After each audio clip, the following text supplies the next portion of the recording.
தமிழ் கடவுளான முருகப்பெருமான் பலருக்கும் இஷ்ட தெய்வமாக விளங்கக்கூடியவர். சுக்குக்கு மிஞ்சிய மருந்தும் இல்லை, சுப்பிரமணியனுக்கு மிஞ்சிய தெய்வமும் இல்லை என்பார்கள். அப்படி என்ன பிரச்சனை என்றாலும், என்ன வேண்டுதல் நிறைவேற வேண்டும் என்றாலும் கந்தனின் காலை பிடித்தால் வந்த வினையும் வருகின்ற வினையும் ஓடிவிடும்.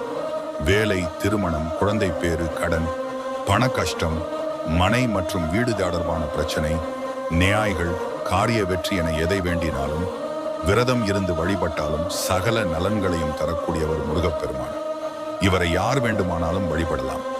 ஆனால் குறிப்பிட்ட சிலர் முருகன் வழிபாட்டை தொடர்ந்து மேற்காண்டு வந்தால் மற்றவர்களை விட இவர்களுக்கு அதிர்ஷ்டம் பெருகும். அப்படி யாரெல்லாம் முருகனை வழிபட்டால் அதிர்ஷ்டத்தை அதிகம் பெறலாம்? செவ்வாய் கிழமையில் பிறந்தவர்கள், செவ்வாய் ஹேரையில் பிறந்தவர்கள் முருகன் வழிபாட்டை தொடர்ந்து மேற்காண்டு வந்தால் அதிர்ஷ்டம் பெருகும்.